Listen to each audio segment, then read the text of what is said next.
नमस्कार, मैं और राहुल शर्मा। आप देख रहे हैं एसपीएन 9 न्यूज। स्वागत है आपका हमारे खास प्रोग्राम में। प्रोग्राम की शुरुआत बहुत बड़ी खबर से करें। दरअसल पंजाब में अगले साल होने वाले विधानसभा चुनाव से पहले कैप्टन अमरिंदर और नवजोत सिंह सिद्धू के बीच जिस तरह से विवाद देखने को मिल रहा है कि पंजाब सरकार के जो मंत्री हैं वो कुछ कैप्टन के खिलाफ हैं तो कुछ सिद्धू के खिलाफ हैं। ऐसे में पंजाब सरकार में अफरा तफरी का माहौल है और कुल मिलाकर अगर देखा जाए तो इसी अफरा तफरी को सुलझाने के लिए काम किया गया पार्टी आलाकमान सोनिया गांधी की तरफ से। अगर बात करें तो पार्टी आलाकमान सोनिया गांधी ने बैठक बुलाई, दिल्ली में बैठक हुई जिसमें पंजाब के कई मंत्रियों को बुलाया गया। नवजोत सिंह सिद्धू भी इसमें शामिल थे और कई मुद्दों पर बात हुई। इस दौरान देखने को मिला कि नवजोत सिंह सिद्धू ने जब बैठक कंप्लीट की, बैठक से बाहर निकलने के बाद मीडिया से मुलाकात की। मीडिया के पर्सन जब सिद्धू से सवाल जवाब पूछ रहे तो सिद्धू ने ज्यादा कुछ नहीं कहा। उन्होंने ये कहा कि सत्य कभी डरता नहीं है और सत्य की जीत होती है। नवजोत सिंह सिद्धू हमेशा कम शब्दों में अपनी बात कहते हैं और सबसे बड़ी बात है नवजोत सिंह सिद्धू ने ये बात कहकर ये बता दिया कि पार्टी आलाकमान उनको लेकर क्या कदम उठा रही है। इसके साथ ही साथ उन्होंने ये भी बताया कि किस तरह से आने वाले समय में पंजाब चुनाव को लेकर भी तैयारियां की जा रही है। चलिए एक रिपोर्ट आपको दिखाते हैं क्या कुछ कहा नवजोत सिंह सिद्धू ने। देखिए ये खास पंजाब कांग्रेस में विवाद बढ़ने की संभावना दिखती नजर आ रही है। पार्टी के वरिष्ठ नेता नवजोत सिंह सिद्धू ने कहा कि सत्य परेशान हो सकता है, पराजित नहीं। साथ ही उन्होंने कहा कि पंजाब वासियों की बात को उन्होंने कांग्रेस कमेटी तक पहुंचा दी है। सिद्धू कांग्रेस की कमेटी के साथ बैठक के बाद मीडिया से बात कर रहे थे। सिद्धू ने मीडिया से बात करते हुए कहा कि हाईकमान के बुलावे पर दिल्ली आया गया था। पंजाब जीतेगा, जीतेगी पंजाबियत। हर एक नागरिक को हिस्सेदार और भागीदार बनाना है। हर पंजाब विरोधी ताकत को हराना है। दरअसल पंजाब में अमरिंदर और सिद्धू के बीच यह खटपट खुलकर तब सामने आई जब वहां 2022 में विधानसभा चुनाव होने वाले हैं। प्रदेश स्तर पर पार्टी में दो खेमों में बढ़ती कांग्रेस, जिसके बाद केंद्रीय आलाकमान को दखल देना पड़ा है। आपको बता दें नवजोत सिंह सिद्धू अमरिंदर पर लगातार निशाना साध रहे। वैसे बता दें कि पंजाब कांग्रेस में अनबन की खबरों के बीच कांग्रेस हाईकमान ने एक पैनल का गठन किया था। इस पैनल में 3 सदस्य हैं। हरीश रावत की अगुवाई में बनाए गए पैनल ने अब तक दर्जन भर विधायकों को दिल्ली बुलाया था। बीते दिनों नवजोत सिंह सिद्धू, प्रगट सिंह और अन्य नेताओं को भी बुलाया गया था।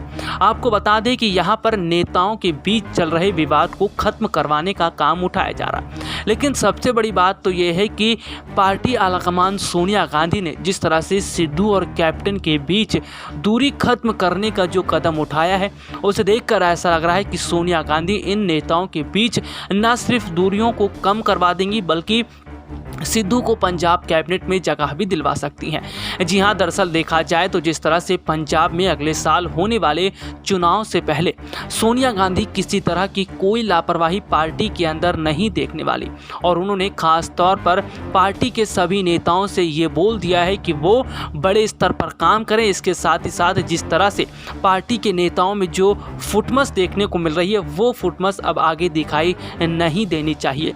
यानी कि सीधे तौर पर यहाँ पर पार्टी आलाकमान सोनिया गांधी ने मंत्रियों को समझा भी दिया है और नेताओं को भी सुझा बुझाकर बात मनवाई जा रही है। लेकिन सबसे बड़ी बात तो यह है कि जिस तरह से नवजोत सिंह सिद्धू कैबिनेट में जगह पाने की मांग कर रहे हैं, जिस तरह से नवजोत सिंह सिद्धू ये मांग कर रहे हैं कि उन्हें पंजाब कैबिनेट के अंदर जगह दी जानी चाहिए, लेकिन कैप्टन अमरिंदर जो है बीच में अड़चन डालने की कोशिश कर रहे हैं क्योंकि कैप्टन ये बात जानते हैं कि अगर सिद्धू को पंजाब कैबिनेट में जगह दिलवाई जाती है तो इसका खामियाजा उन्हें चुनाव में उठाना पड़ेगा।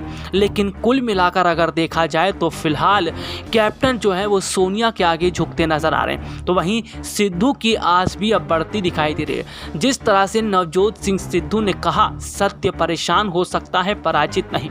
इसका इसका मतलब यह है कि नवजोत सिंह सिद्धू ने बहुत बड़ा इशारा दे दिया है, बहुत बड़ा सियासी संकेत उन्होंने दे दिया है और ये भी बता दिया है कि पार्टी आलाकमान क्या बड़ा कदम उठा रही है। दरअसल अगर देखा जाए तो पंजाब चुनाव से पहले कांग्रेस में जो उथल पुथल मची हुई है, इसका बहुत बड़ा फायदा बीजेपी आसानी से उठा सकती है। यही वजह है कि पार्टी आलाकमान सोनिया गांधी इस पूरी कोशिश में लगी हैं कि सिद्धू और कैप्टन के बीच की दूरियों को कम करवाया जाए और इसके साथ ही पंजाब में मंत्रियों के बीच जिस तरह से घमासान देखने को मिल रहा है, जिस तरह से कैप्टन अमरिंदर के खिलाफ जो कई अन्य मंत्री दिखाई दे रहे हैं, उन मंत्रियों को भी शांत करवाया जाए। ऐसे में मीटिंग्स का जो दौर है वो लगातार चलता दिखाई दे रहा है और जिस तरह से नेताओं को दिल्ली बुलाया गया, पार्टी के मंत्रियों को दिल्ली बुलाया गया, इसका साफ मतलब ये है कि दिल्ली में आकर इन नेताओं को समझा दिया गया है कि किस तरह से चुनाव को ध्यान में रखते हुए वो ना बयानबाजी करें और ना ही पार्टी को दो खेमे में बांटने की कोशिश करें।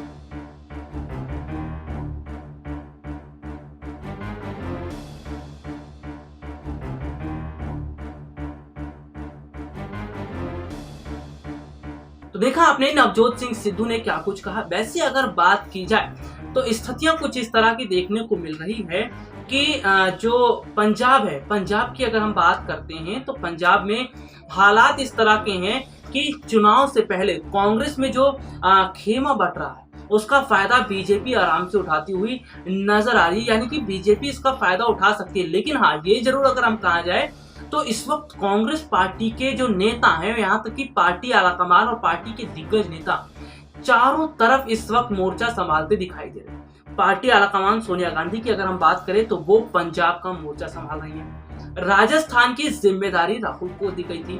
प्रियंका गांधी उत्तर प्रदेश जो चुनाव होने वाले हैं विधानसभा की, उसकी जिम्मेदारी संभाल रही है। बाकी कांग्रेस के अन्य नेता अलग तरीके से काम करते दिखाई दे रहे हैं। तो कुल मिलाकर आप ये समझिए कि जिस तरह से स्थिति देखने को मिल रही है उससे साफ पता चलता है कि वाकई जो माहौल है वो कितना अलग होता नजर आ रहा है। और पार्टी आलाकमान सोनिया गांधी ये पूरी कोशिश कर रही हैं कि जो स्थितियां खराब हो रही हैं उन स्थितियों को सुलझाया जाए, उन स्थितियों को संभाला जाए। और सबसे बड़ी बात तो यह है कि नवजोत सिंह सिद्धू और कैप्टन के बीच दोस्ती करवाने का काम सोनिया गांधी करती नजर आ रही है। देखना यह होगा कि सोनिया गांधी ने जो बैठक बुलाई उसका क्या नतीजा रहता है और क्या सिद्धू और कैप्टन के बीच जो दुश्मनी थी वो खत्म होती है या नहीं। आज के लिए इतना ही, आपसे फिर मुलाकात होगी, तब तक के लिए इजाजत दीजिए, नमस्कार।